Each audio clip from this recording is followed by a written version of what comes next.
कभी कभी यूं ही जब पुरानी डायरी के पन्ने पलटती हूँ और अपनी ही लिखी रचनाओं को, अपने ही लिखे शब्दों को ढलते हुए जब देखती हूँ तो सोचती हूँ कि कितने कितने एहसासों से गुजरकर ये शब्द पिरोए होंगे मैंने।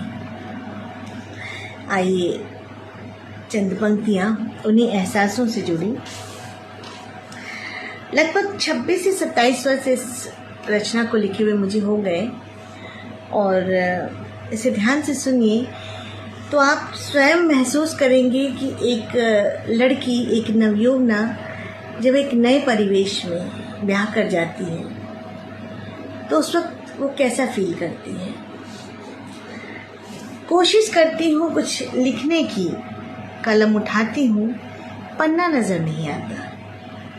कोशिश करती हूँ कुछ लिखने की, कलम उठाती हूँ, पन्ना नज़र नहीं आता। कोरा सा कोई अध लिखा या फटा अध जला भी नज़र नहीं आता। कोरा सा कोई अध लिखा या फटा अध जला भी नज़र नहीं आता। आवाज़ अंतस की चीख चीख कर कुछ कहना चाहती है।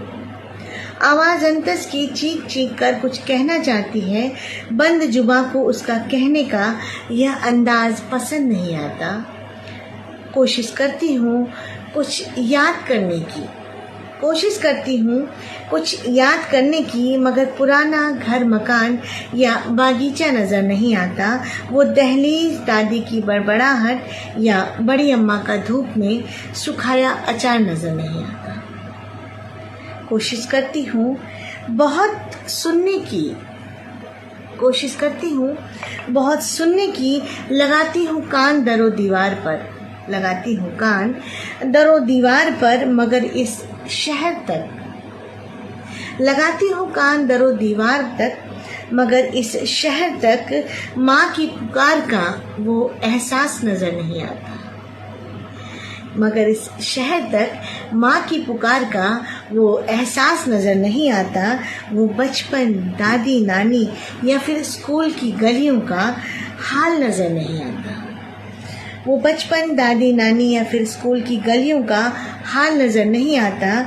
जाना चाहती हूँ इन्हीं गलियों में एक बार फिर, जाना चाहती हूँ उन्हीं गलियों में एक बार फिर, मगर अफसोस की ऊंची दीवारों में कोई सुराख नज़र नहीं आता।